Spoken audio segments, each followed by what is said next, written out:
Olá pessoal, tudo bem? Hoje eu vou comentar mais alguns versículos, dessa vez no Antigo Testamento, primeiro livro da Bíblia, Gênesis 45, os versículos do 5 ao 8.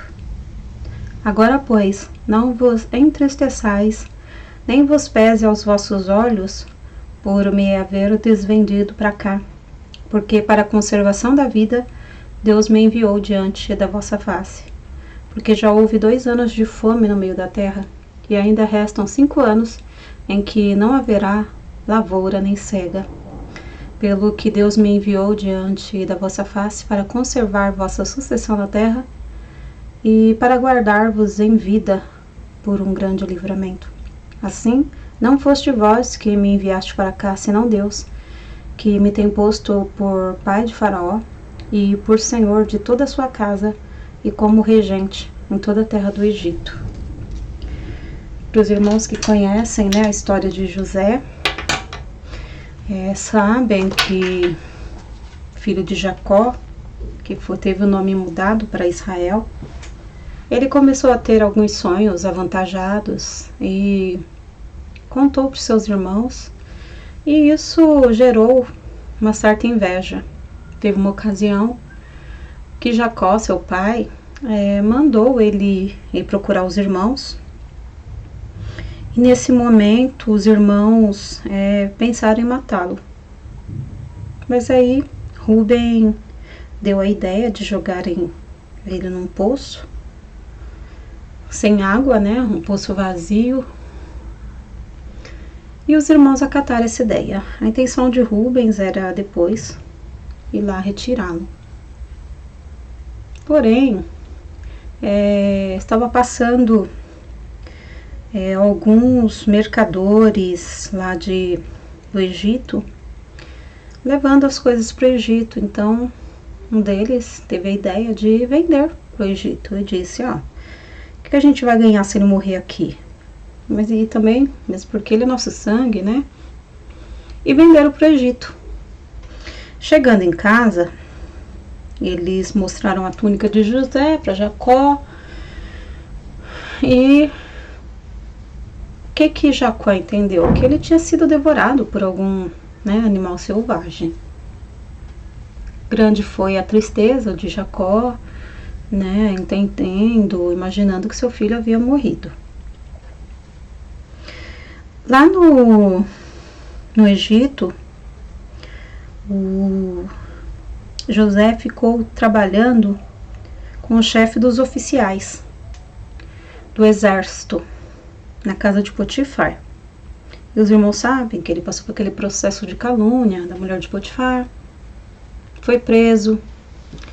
Lá na cadeia, ele interpretou os sonhos de 2 prisioneiros. Um foi morto, o outro voltou para o trabalho, e ele chegou a falar para um daqueles prisioneiros para lembrar dele lá no palácio.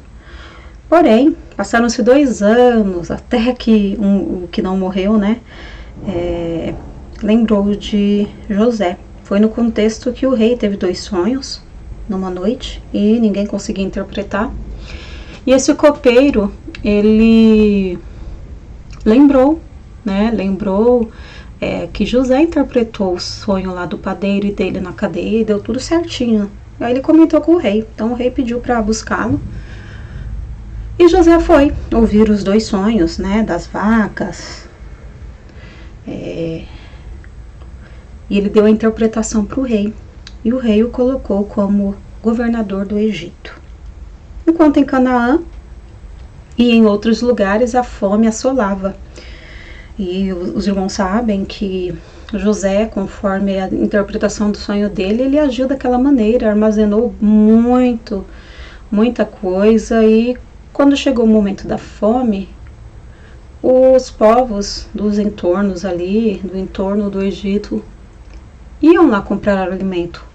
E foi assim que os irmãos de José chegaram lá também para comprar alimento.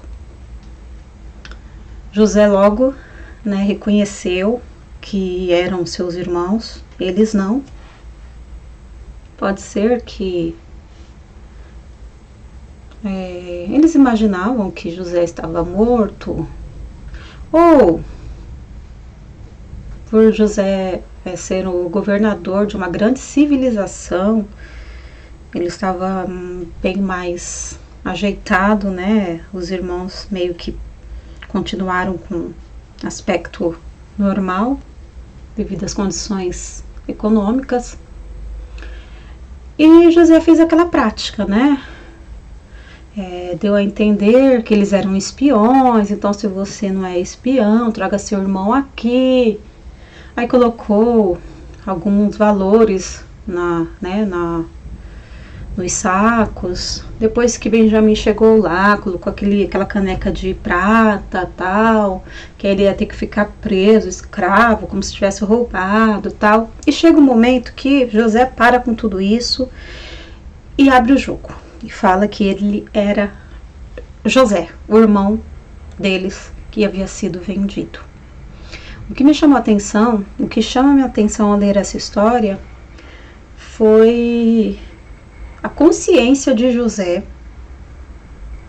porque ele poderia estar ali com um ar superior, porque ele sofreu todas aquelas privações de ser traído por alguém, por pessoas da sua própria confiança, seus irmãos, por ter perdido aquela convivência com seu pai, com seu irmão Benjamim, todos esses anos de sofrimentos.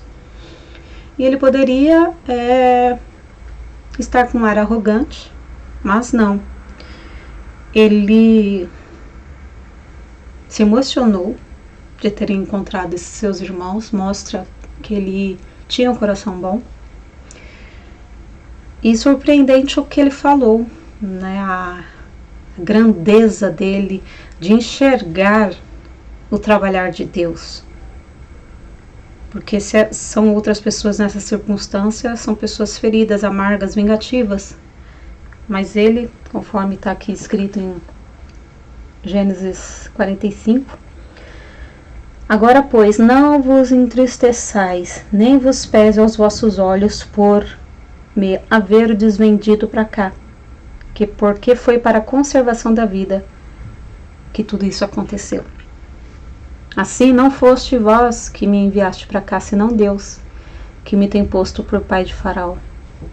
Então José entendeu que as atitudes dos seus irmãos, naquela ocasião de o vendê-lo, foram atitudes influenciadas por Deus, para Deus garantir, manter a sucessão que posteriormente nasceria Jesus, o Salvador da humanidade. Foi para a proteção da sucessão que Deus permitiu que tudo isso acontecesse.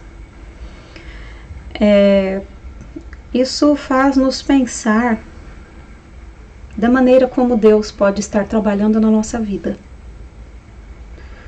Porque tem momentos que a gente enfrenta muitos problemas, muitas adversidades. E se nós pensarmos e como Deus agiu na vida de José, o que José teve que submeter, isso nos dá força, nos dá esperança, nos dá paciência, perseverança, para entender que o que Deus faz agora a gente não entende agora, mas nós entenderemos depois, que é para a conservação da vida. Porque todas as coisas, Romanos, o apóstolo Paulo disse, todas as coisas cooperam juntamente para o bem daqueles que amam a Deus. Então a mensagem é essa: tenha perseverança, tenha fé, tenha esperança. Alegrai-vos na situação que você está, não. Alegrai-vos na esperança, sede paciente. Na tribulação, perseverai em oração. Lembre-se dessa passagem. Muitas vezes, o que a gente está passando não é culpa daquelas pessoas, e sim que elas foram influenciadas por Deus para nos provarem, para que cheguemos num patamar onde Deus quer que cheguemos, para que possamos adquirir experiências que Deus quer na nossa vida. Essa é a mensagem. Tenha paciência. Espere em Deus. Fortifica-te na palavra do Senhor e em Cristo. Deus abençoe.